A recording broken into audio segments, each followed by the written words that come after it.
ភាសាខ្មែរមេរៀនទី14រឿងគោក្របីគ្មានថ្មីលើនៅក្នុងទំព័រ30តែនៅក្នុងសភៅគេបង្ហាកេកាគេដូចស្មៅនោះសម្រាប់ធ្វើគេសម្រាប់យើងធ្វើលំហាត់ឬក៏សំណួរមកឥឡូវយើងមានលំហាត់ចំណុចទី1លំហាត់1ចូលគូភ្ជាប់ចំណេះពាក្យនឹងទៅនឹងសំណួរពាក្យឲ្យបានត្រឹមត្រូវ1ចូលគូភ្ជាប់សំណេរពាក្យទៅនឹងសំណួរពាក្យឲ្យបានត្រឹមត្រូវខាងនេះគេហៅថាសំណេរពាក្យខាងនេះគេហៅថាសំណួរពាក្យហ្នឹងគឺពាក្យសម្រាប់យើងអាននេះនៅខាងសំណេរពាក្យចង់និយាយថាអារម្មណ៍គេថាអារម្មណ៍ជាងយើងអត់យល់ទេដឹងអារម្មណ៍នេះយើងអត់ចេះអានទេអញ្ចឹងយើងត្រូវមើលនៅនេះសំណួរពាក្យអារម្មណ៍នេះអារម្មណ៍ឃើញអត់អារម្មណ៍ពីរមមកបន្តយើងអានថាអារម្មណ៍នេះគឺជាពាក្យអានប៉ុន្តែមិនមែនយើងសរសេរសម្រាប់ប្រើប្រាស់រាល់ថ្ងៃទេយើងអត់សរសេរបែបហ្នឹងទេយើងសរសេរបែបនេះចឹងអារម្មណ៍បើយើងអត់ចេះអានយើងមើលខាងសំណួរពាក្យនេះអារម្មណ៍ហើយនៅក្នុងចំណុចលេខ1នេះគេឲ្យយើងគូភ្ជាប់ជាមួយនឹងសំណេរពាក្យទៅនឹងសំណួរពាក្យតែយើងគូបែបម៉េចគូទីហោមួយនិងគូទីហោមួយឲ្យមិនចឹងគឺអារម្មណ៍យើងគូមករកពាក្យអានអារម្មណ៍ព្រោះរបៀបនេះយើងធ្លាប់រៀនម្ដងហើយគូបែបហ្នឹងតែទៀតពាក្យទី2អានថាម៉េចតម្រង់ចឹងយើងត្រូវរកសំណួរពាក្យដែលសេសូដូចគ្នាមិនខុសខាតសេខុសគ្នាតម្រង់សំណេរពាក្យតម្រង់សំណួរពាក្យនេះតម្រង់ចឹងគេឲ្យយើងគូឲ្យត្រឹមត្រូវហើយនៅនេះនៅទល់មុខគ្នាទៅណាទៀត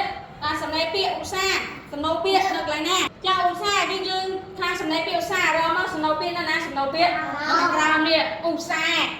ចឹងយើងគូមកក្រោមមកគូមកក្រោមចុងក្រោយគឺវិភាសានៅណានៅលើយើងគូមកលើមកគូបែបហ្នឹងចាលេខ1នេះគេឲ្យយើងគូភ្ជាប់តែប៉ុណ្ណឹងឯងពីសំណេរពាក្យទៅសំណួរពាក្យឥឡូវយើងមើលមកខាងណាលេខ2គេឲ្យយើងធ្វើអីមើលម្លេះមក2ចូលគូវងពាក្យនៅខាងក្រុមតាមជួរដេកឲ្យបានត្រឹមត្រូវនេះជួរដេកនេះចំណុចកនេះគឺមានពាក្យផ្ទះរូងភ្នំស្រែថ្មីហើយនឹងសត្វឡត់អញ្ចឹងគេឲ្យគូពាក្យណាដែលនៅក្រៅក្រុមក្រៅពីផ្ទះក្រៅពីស្រែពីថ្មីសមុទ្រអីកន្លែងដែលខុសគេអញ្ចឹងកន្លែងនេះយើងក៏បានយកតិចអញ្ចឹងចំណុចកហ្នឹងគឺពាក្យដែលនៅក្រៅក្រុមគឺរូងភ្នំអញ្ចឹងយើងគូវងបែបហ្នឹងតែចំណុចខមានពាក្យគេខ្លាជ្រូកព្រៃក្របីទុនសោងហើយនឹងចទុនសោងអញ្ចឹងយើងមើលតើពាក្យអីគេនៅក្រៅក្រុមនេះសត្វអីគេសត្វព្រៃបាទខ្លាជ្រូកព្រៃខ្លានេះសត្វព្រៃជ្រូកព្រៃសត្វព្រៃអត់ព្រៃក្រទុនសោងនេះសត្វព្រៃអត់សត្វព្រៃចចកសត្វព្រៃអត់សត្វព្រៃអានេះគេហៅថានៅក្នុងក្រុមពាក្យដែលនៅក្រៅក្រុមគឺក្របីគឺនៅគឺជាសត្វដែលនៅក្នុងស្រុកចឹងអត់ក្របីក្នុងស្រុកយើងក្នុងស្រុកគេចិញ្ចឹមដូចជាខ្លាដូចជាចចកអញ្ចឹងយើងចាំអត់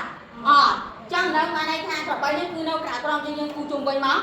ចំណុចលេខ3គេឲ្យយើងធ្វើអីចូលបញ្យល់ពាក្យខាងក្រោមឲ្យបានត្រឹមត្រូវនេះយើងបានបញ្យល់ហើយនេះពណ៌ក្រហមចឹងពាក្យគេដំបងវងវែងគឺមានន័យថាបាត់ទិសដៅឬមិនដឹងផ្លូវទៅមកបានន័យថាម៉េចអូនវងវែងបានន័យថាយើងចង់ទៅទីហោថាយើងមកសាលាហើយទៅផ្ទះវិញស្រាប់តែយើងវងវែងផ្លូវទៅផ្ទះអត់នឹងទៅផ្លូវណានឹងហើយបានគេថាបាត់ទិសដៅបាត់ផ្លូវនឹងទៅផ្លូវណាមិនដឹងផ្លូវទៅមកអត់ដឹងផ្លូវទៅផ្ទះវិញហ្នឹងរូងមានន័យថាម៉េចរូងមានន័យថាប្រហោឬផ្លូវក្រោមដីដែលមានរាងវែងយើងស្គាល់រូងអត់រូងឆ្កែចអីរូងចូលរូងអីគេទៀតរូងភ្នំអីហ្នឹងចូលទៅវែងហើយងត់អីហ្នឹងចឹងរូងនេះគឺមានន័យថាប្រហោចូលទៅហើយខាងលើនេះគឺមានអីគេមានថ្មមានអីចឹងណាហើយយើងដើរចូលក្នុងហ្នឹងទៅឬផ្លូវក្រោមដីដែលមានរាងវែងហើយទៅវែងហ្នឹងអារម្មណ៍មានន័យថាសក្តីមានអារម្មណ៍ក្នុងចិត្តដូចជាសប្បាយអារម្មណ៍យើងមានអារម្មណ៍ថាសប្បាយសោកសៅពេលដែលយើងមានបញ្ហាអីមួយឈឺអញ្ចឹងទៅខឹងពេលដែលមកអត់ឲ្យលុយចាយអញ្ចឹងណាឬហីអញ្ចឹងហ្នឹងគេហៅថាអារម្មណ៍មកលេខ4ចូលរកវេវេចនៈស័ព្ទនិងពាក្យឆ្លាតអញ្ចឹងយើងយល់ហើយវេវេចនៈស័ព្ទនឹងធ្លាប់ប្រាប់ហើយគឺពាក្យដែលមានន័យដូចគ្នាប៉ុន្តែសរសេរខុសគ្នាអញ្ចឹងឆ្លាតនេះគេឲ្យរកវេវេចនៈស័ព្ទតែពាក្យអីខ្លះដែលមានន័យដូចជាមួយនឹងពាក្យឆ្លាតគឺមានពាក្យគេឆ្លៀវវៃហើយនឹងប៉ិនប្រស័ព្ទនឹងមានន័យដូចជាឆ្លាតអានមួយអ្នកគ្រូមកភាសាខ្មែរ